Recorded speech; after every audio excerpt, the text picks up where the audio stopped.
마음이 잘 되고 범사가 잘 되고 건강한 목이 충만하시기를 주님의 이름으로 축원합니다.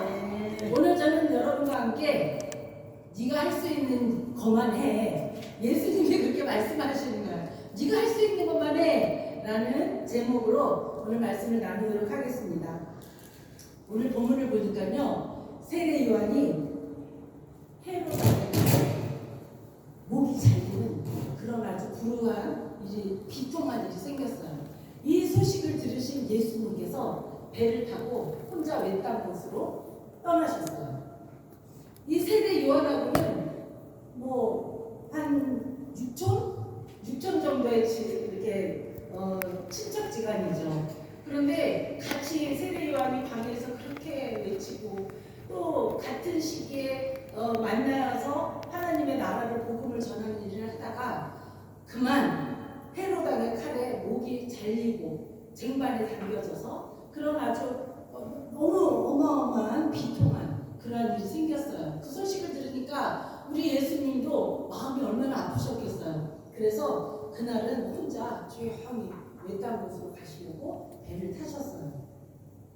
예수님께서 가신 곳을 어디냐면요, 벳세다라고 하는 광야입니다. 지금 배를 타고 조용히 가고 계시는데 그 광야에 가고 계시는 거예요. 이 벳세다라고 하는 광야는요, 벳세다라고 하는 뜻은 집을 뜻하는 베트와 어부를 뜻하는 세대가 합쳐진 합성어예요. 그러니까 이 벳세다라고 하는 뜻은 어부의 집이다라는 뜻도 있고 고기잡이 집이라는 그런 뜻도 가지고 있습니다.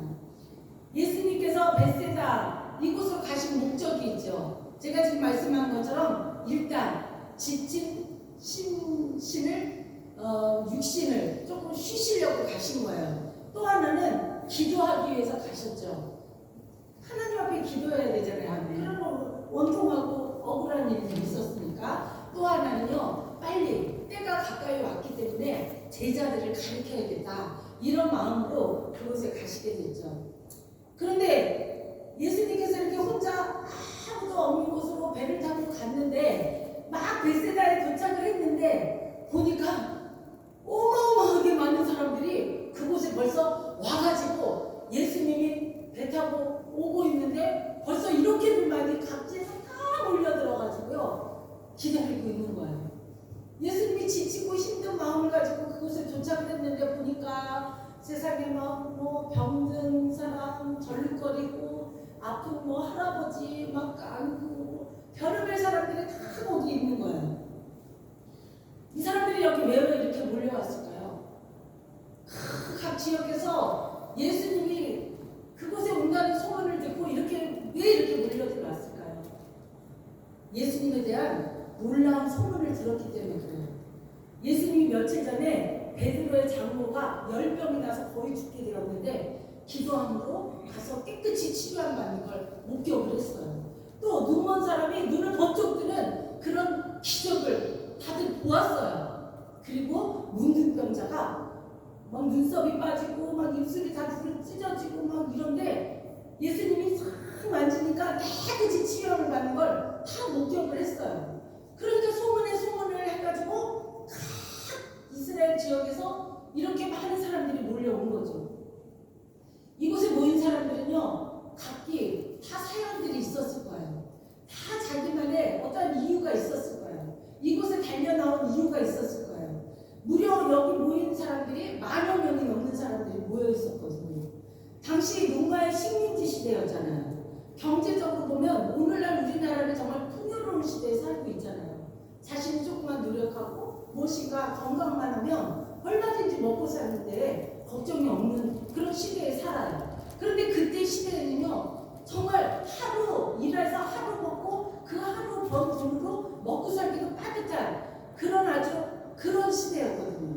그런데도 불구하고 하루 일을 안 가고 이곳에 이렇게 먼 곳까지 왔다는 거는 이 사람들에게 어떤 이유와 어떤 문제가 있었을 거라고. 그 사람들이 하루 일당 벌어서 하루 먹고 살아야 되는데도 불구하고 그런 거 다 놓고 이곳까지 왔다는 건 그 사람들이 지금 주님 앞에 무엇인가 고백할 것이 있고 이유가 있어서 왔다라는 거죠. 여러분 성경은 이렇게 얘기를 합니다. 예수님께서 딱 도착을 했는데 정말 그곳에 그냥 정말 그 사람들을 보고 예수님이 어떤 마음이 드셨냐? 야, 너무 좋다, 기분 좋다, 이게 아니에요. 예수님께서는 그들의 그 행색과 그들의 모습을, 그들의 마음들을 벌써 다 읽으시고 불쌍히 여기셨대요. 불쌍히 여기셨대요. 이 불쌍히 여기셨다라고 하는 말은 그 헬라어로 번역하면 스플랑크 리조마이라고 해요. 그 스플랑크 리조마이를 뜻을 풀어보면요, 이 우리 뱃속에 있는 이 창자, 내장이 아주 막 극심하게 뒤틀리는 거죠. 우리 막 창자가 뒤틀리는 그 아픔 겪어보셨습니까? 얼마나 아파요. 막 대굴대굴 부를 정도로 극심한 통증을 느끼는 거죠. 예수님 마음이 지금 그렇다는 거예요. 저 사람들이 정말 예수님을 기다리고 있는 저 많은 사람들을 봤는데 그 사람들을 보고서 내 마음이 지금 창자가 뒤집히는 것 같이 아프다, 이렇게 얘기를 하시는 거예요. 스플랑크 리조마, 이렇게 얘기를 하시죠. 이 말씀을 보니까 예수님이 사람들을 보살필 때 성경에 자주 말씀하셨어요. 마태복음 9장 36절에 보니까 무리를 보시고 불쌍히 여기시는 것, 이렇게 성경에 나오는 거 스플랑크 리조마이라는 뜻이에요. 또 누가복음 15장 20절에도 아직도 거리가 먼데 아버지가 그 아들이 오는 것을 보고 불쌍히 여겨 막 신발도 안 신고 달려나가는 것, 창자가 끊어질 듯이 아픈 것, 이런 마음, 그 스플랑크 리조마이, 그 마음을 가지고 계셨다라는 거죠.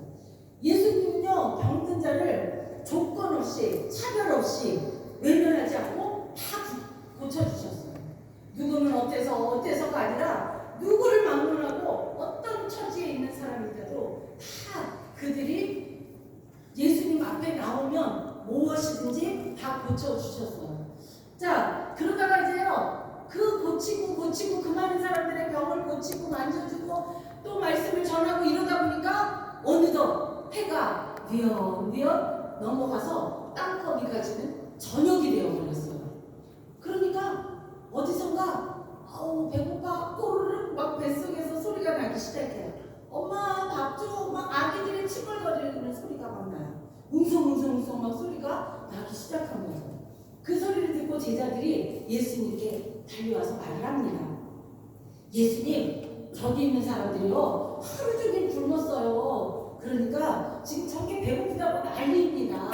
그런데 우리가 뭐 돈이 있나요? 지금 이곳에 무슨 가게가 있나요? 예수님, 저들을 저 아래 내려가서 마을에 가서 먹을 것을 다 먹고 다시 오라고 그렇게 얘기 좀 해주세요, 라고 이렇게 말을 합니다.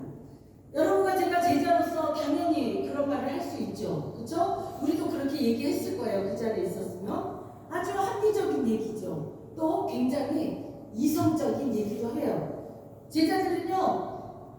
제자들이 그렇게 와서 말하는 소리를 다 듣고 있던 예수님께서 말씀을 하셔요. 뭐라고 말씀하시냐면요, 오늘 본문에 있었죠. 갈 것 없다, 너희가 먹을 것을 주라. 예수님이 지금 무슨 말씀을 하시는 거예요? 그렇죠? 여러분, 전도서 9장 10절에서도 이렇게 말을 합니다. 내 손이 이를 얻는 대로 힘을 다하여 하라. 이렇게 예수님이 그 전도서에서 나와 있어요. 자, 언제 하라고요? 지금 하래요. 지금. 이 말은 뭐냐면 아주 즉각적이고 아주 긴급한 명령이에요. 명령. 갈 것 없다, 너희가 먹을 걸 줘. 이렇게 아주 긴급하게 말씀을 하시죠. 제자들이 볼 때 너무너무 어이없는 얘기잖아요. 그렇죠? 아니 뭐라고요? 아니 예수님, 무슨 말씀하세요? 여기 10,000명이나 되는 이 많은 사람들을 어떻게 먹여요? 하고 제자들이 투덜투덜 했을 거라고 생각이 들어요. 예수님도 이런 상황을 모르시는 분이 아니죠. 그때 한 소년이 그 상황에서 자신이 할 수 있는 그 일을 합니다. 그 소년의 손에 들려진 도시락을 가지고 와요. 이 소년의 헌신을 통해서요, 그 수많은 사람들이 먹게 돼요. 배불리 먹게 되고 12바구니에 먹을 것들을 다 배불리 먹고 남은 것들을 다 챙겼더니 12바구니에 가득 담겼더라라는 게 오늘 우리 본문 내용이에요. 여러분, 영국의 그 유명한 성경학자인 윌리엄 바클레인이라고 하는 사람이 말을 하죠. 이 오병이어에서 이 소년이 갖고 성스러운 것을 한번 보라는 거죠. 이 소년은요 부자가 아니었어요. 도시락에 뭐 잔뜩 몰아서 잔뜩 싸갖고 짊어지고 온 게 아니에요. 이 소년은 정말로 가난했다라고 이야기를 합니다. 이 보리떡이요 당시에 우리가 막 이렇게 지금 저기 보면은 빵이 막 아주 먹음직스러운 빵이 아니라 떡이 아니라 정말 가난했던 사람들이 먹은 음식이에요. 아주 그냥 삐져 말라가지고 아주 이빨이 들어가지도 않을 정도로 갉아먹어야 될 그 정도의 아주 가난한 사람들이 먹던 빵이라는 거죠. 그리고 저렇게 가져온 고기를 보면요 하얀 상품성도 없는 고기예요. 아주 그냥 제일 조그마한 고기예요. 아주 삐져 말라가지고 그거 그냥 조금씩 뜯어 먹어도 정말 막 짜고 먹을 게 하나도 없는 그런 고기죠. 그러니까 이 소년은 정말 가난한 소년이고 배가 고픈 소년인데 그때 그거를 예수님 앞에 가져왔다라는 거죠. 그런데 예수님은요 그 조그만 고기하고 말라 삐뚤어진 그 빵을 그것을 내게 가져오라 이렇게 말씀을 하셔요. 그리고 예수님께서 50명 또 100명씩 무리지어서 다 아주 질서 있게 다 정리해서 앉게 해요. 그리고 그것을 축사하시고 예수님이 나눠주는 것이 아니라 제자들에게 그것을 나눠주라고 띄어서 줘요. 제자들이 그 띄어받은 것을 가지고 그 광주리에 넣고 각자 가는데 나눠주는데 계속 광주리에서 나오는 역사가 일어나요. 여러분 하나님이 하실 수도 있어요. 예수님의 기적을 일으킬 수도 있어요. 그런데 예수님은 항상 예수님이 선택한 사람들을 통해서 그 일들을 하시는 거죠. 제자들에게 나누어 주고 그것을 많은 사람들에게 나누어 주라고 할 때 기적이 일어나는 거예요.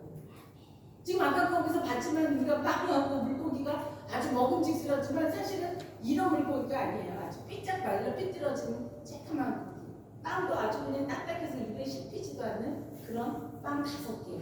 이것이 이렇게 10,000명을 먹이는 놀라운 기적이 있었다는 것이죠. 여러분 이 얘기를 들으니까 정말 그런 것 같습니까? 아멘. 여기 계신 분들은 다 그렇게 이해하실 거예요. 아멘. 그런데 많은 분들이 의심을 해요. 이 오병이어의 이야기를 하면 다 의심들을 합니다. 말도 안 돼. 그건 그냥 상징적으로 예수님이 비유하신 거야. 비유가 아니잖아요. 거기서 직접 떼는 거 사람들이 다 보고 있었잖아요.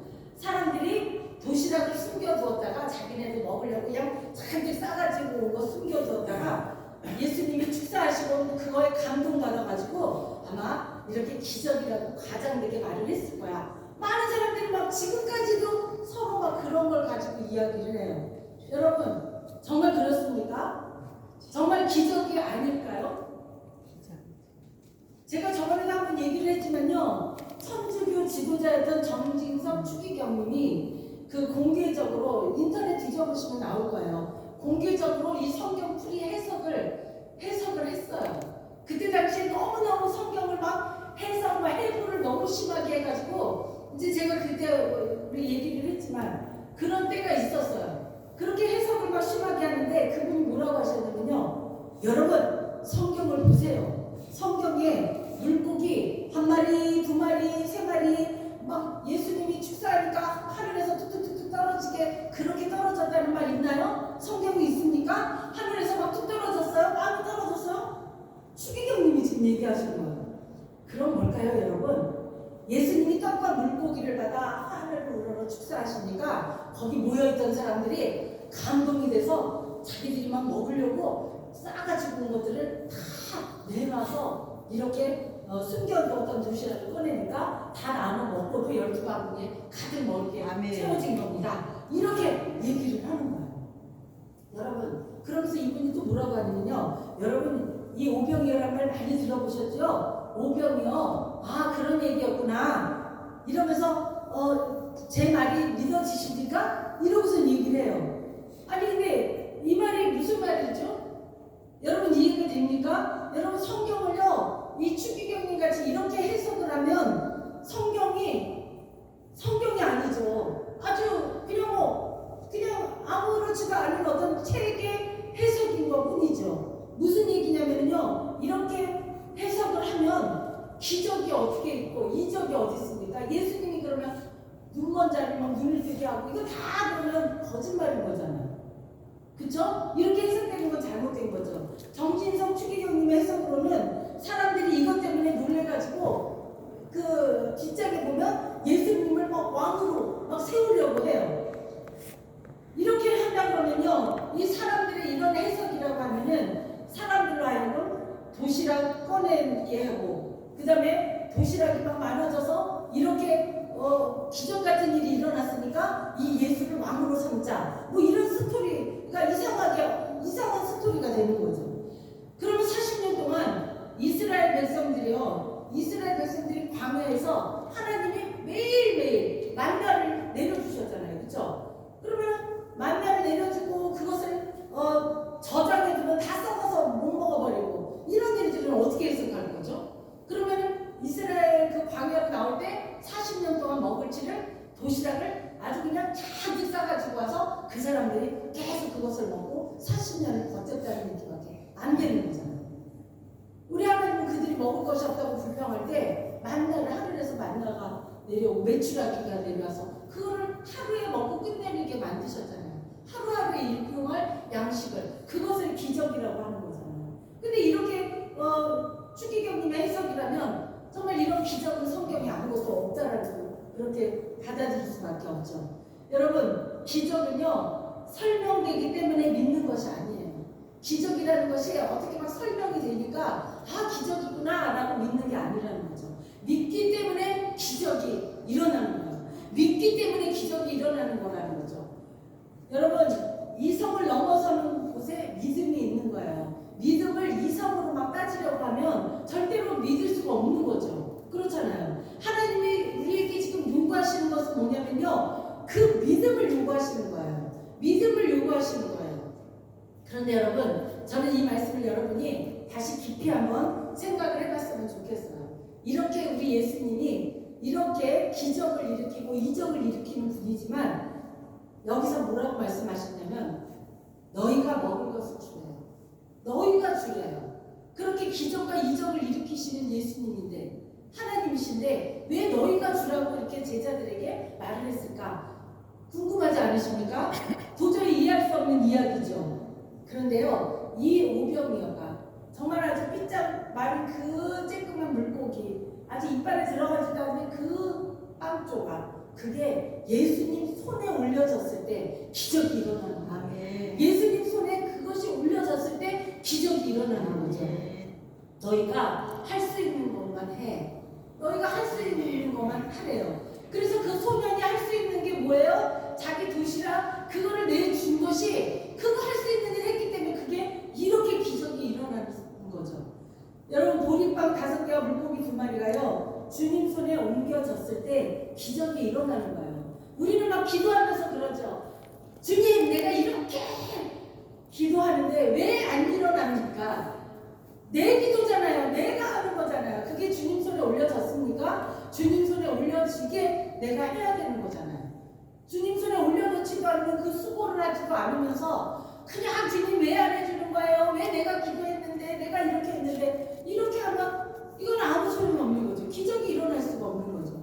예수님이 말씀하세요. 네가 할 수 있는 것만 해. 네가 할 수 있는 것만 해. 네가 시작을 하면 그 다음에는 내가 책임져 줄게. 이것이 바로 우리 예수님이 오늘 우리에게 말씀하시는 거예요. 오늘 우리의 형편이 똑같잖아요. 제자들 심정하고 똑같잖아요. 구별해서 우리를 하나님 불러주셨잖아요. 지금 수많은 사람들이 하나님 모르는 사람들 얼마나 많습니까? 그런데 우리는 이렇게든 저렇게든 이 모양이든 저 모양이든 하나님의 자녀로 불러주시는 거, 이 불러주신 우리에게 하나님이 말씀을 하시는 거예요. 그런데 우리는 항상 그런 생각을 하죠. 에이, 내가 뭐 믿음도 없는데, 그리고 내가 뭐 이런 걸 내가 가서 뭐 예배 드린다고 뭐가 달라져? 이 정도 가지고 내가 무슨 사역을 해? 내가 뭐 이렇게 뭘 해? 막 이러면서 자꾸 그런 마음들을 갖죠. 예수님이 그런데 우리에게 명령하시잖아요. 명령하셔요. 너희가 먹을 것을 주라. 너희가 먹을 것을 주라. 아이고, 예수님 제 형편 잘 아시잖아요. 아니, 제가 돈이 있으니까 이제 아이들 시집도 보내야죠. 장가도 가야죠. 제가 이제 나이는 늙어가고 나 자신도 아주 살기 깜빡합니다. 그런데 뭘 주라는 것입니까? 우리는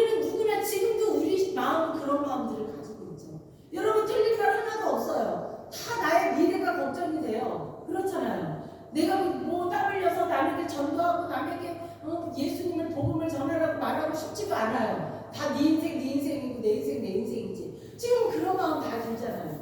그런데 우리 주님은 우리를 너무나 그런 걸 다 잘 알고 계셔요. 그런데도 그래 나도 안다. 나도 알아. 내가 너희들에게 기적을 만들려고 지금 하는 게 아니야. 그냥 네가 할 수 있는 일만 해. 그러면 내가 그 기적은 내가 일으킬게. 지금 이 말씀을 우리에게 하시는 거죠. 나머지는 내가 할게. 걱정하지 마. 네가 할 수 있는 것만 해. 라고 지금 말씀을 하셔요. 우리에게 위로를 주십니다. 여러분, 교회는요 모여야 돼요. 교회가 뭡니까? 모이는 곳이잖아요. 그죠? 모이는 곳, 교회가 모이는 곳이죠. 근데 교회에는요 이렇게 네 가지가 있어요. 뭐가 있냐면 교회를 뭐라고 하냐면 에클레시아라고 해요. 근데 그 교회 에클레시아의 그 본질을 회복해야 돼요. 원래 이 에클레시아는요 교회이지만 그 안에 교회 공동체, 그러니까 많은 교회가 건물을 중심으로 교회를 세워지죠. 또 예배 방식 중심으로 가죠. 진정한 교회는요 건물도 아니고 어떤 제도도 아니고 직분도 아니에요. 그런 것이 교회라고 할 수 없어요. 주님의 이름으로 모인 사람들, 그런 사람들이 모인 사람들, 거기가 바로 교회라는 거죠. 왜 교회에 모입니까? 왜 교회에 모였을까요? 그리고 왜 우리를 이렇게 부르실까요? 왜 이렇게 우리를 간절하게 주님은 우리를 부르실까요? 캐리그마, 선포하다. 그리고 예수 그리스도의 죽음과 부활, 그것을 선포하라. 온전한 복음을 먼저 우리가 깨닫고 배우고 그리스도의 장성한 분량까지 이르라고 이렇게 우리를 부르시는 거죠. 그리고 교회에는 왜 모이라고 이렇게 할까요? 코이노니아라고 해요. 그리스도인들이 예수 그리스도를 중심으로, 우리가 사람을 중심으로, 어떤 기업체를 중심으로, 그 취미생활로 이렇게 중심으로 모이는 것이 아니라 예수 그리스도를 중심으로 모인 곳, 그 공동체, 사랑을 그대로, 예수 그리스도의 사랑을 그대로 실천하는 곳, 바로 그곳이 교회라는 거죠. 에클레시아. 왜 모이라고 했습니까? 홀리 스피릿, 홀리 스피릿. 성령 충만해서 세상에 나가서 세상의 사람들과, 그러니까 우리 그리스도인이 아닌 세상의 사람들과 세상의 악한 영들과 싸움하면서 이기라고, 승리하며 살으라고 이렇게 우리를 교회에 부르시는 것입니다. 여러분, 예수님이 오늘 우리에게 말씀하셔요. 네가 할 수 있는 것만 해. 네가 할 수 있는 것만 해. 더 많은 걸 하려고 하지 않아도 돼. 이렇게 지금 얘기를 하셔요. 여러분, 우리는요 기적을 만드는 사람이 아니에요. 하나님께서 우리에게 요구하시는 것도요 우리가 막 기적을 일으키고 어떤 이적을 일으키라고 하는 게 아니에요. 우리에게 네가 할 수 있는 것만 가지고 나에게 와, 내 손에 그것을 올려놔. 그러면 내가 다 할게. 기적을 일으키는 것, 그런 것은 내가 다 할게 라고 지금 말씀을 하셔요.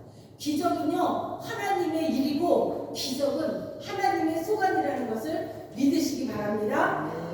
소년의 도시락이요 수천 명을 먹인 것처럼 여러분의 작은 기도, 작은 섬김도 하나님의 손에 올려드리면 우리의 작은 것도 큰 기적의 시작이 된다는 것을 믿는 저와 여러분들에게 소망합니다. 사랑하는 여러분, 주님의 요구 단순해요. 그거 하나만 우리 오늘 말씀 중에 기억하면 됩니다. 네가 할 수 있는 것만 해. 지금 시작해. 걱정하지 마. 나머지는 내가 다 책임질게. 우리 예수님이 우리에게 그렇게 말씀하십니다. 다 같이 우리 오늘 말씀을 기억하면서요 주여 삼청하시고 통성으로 우리 기도하도록 하겠습니다. 주여, 주여, 주여. 할렐루야. 무엇이라고 하나님 감사합니다. 오늘 역한 주의를 저희가 주님을 넘겨주시고 아버지 하나님, 우리에게 하나님께서 많은 것을 요구하시는 것이 아니라 아버지 하나님, 우리 형편을 아시는 것 중에서 우리가 주님을 사랑하고 아버지 하나님 교회를 사랑하고 예수 그리스도의 그 말씀을 사랑하여서 우리가 모두에 힘쓰고 함께 교제하고 나누고 아버지가 주님의 말씀을 믿으면서 살아가는 우리 공동체를 주님 사랑하시는 것 같습니다. 아버지, 이 시간 우리 주님께 아버지 하나님 온전히 우리의 마음을 나눕니다. 우리는 아무것도 할 수 없지만 우리 하나님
있으신 분들은 두 손을 모으시기, 가슴을 모으시기 바랍니다.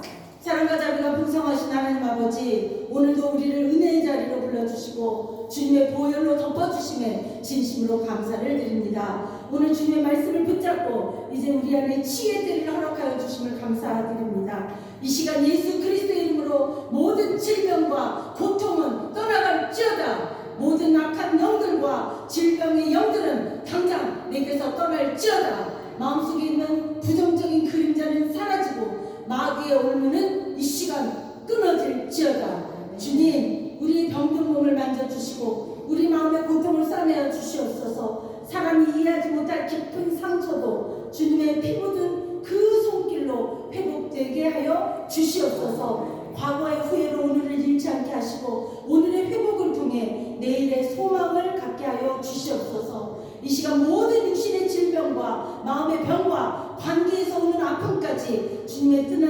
안에서 회복되게 하여 주시옵소서. 암과 중병, 트라우마, 자책감, 외로움 속에 있는 자들에게 성령의 평강으로 감싸주시고 마음 깊은 곳에 하나님의 사랑이 부어지게 하여 주시옵소서. 의사의 손도 약물도 주님께서 쓰시는 도구이오니 진정한 치유는 주님으로부터 오는 것임을 고백하고 주님의 능력을 경험하게 하여 주시옵소서. 우리의 인생을 가장 잘 아시는 주님, 지금 이 순간을 통해 우리를 다시 일으키시고 우리의 삶을 하나님의 때에 가장 아름답게 이끌어 가시는 은혜를 경험하게 하여 주옵소서. 이 시간 예수 그리스도의 이름으로 병든 육신은 회복되고 상한 심령은 치유되며 모든 후회는 소망으로 바뀌는 역사를 허락하여 주옵소서. 감사드리며 예수 그리스도의 이름으로 간절히 기도드립니다. 아멘. 교회 소식을 전해드릴게요. 오늘 오후 1시 연합 구역 예배가 있습니다. 수요 예배가 수요일 오후 7시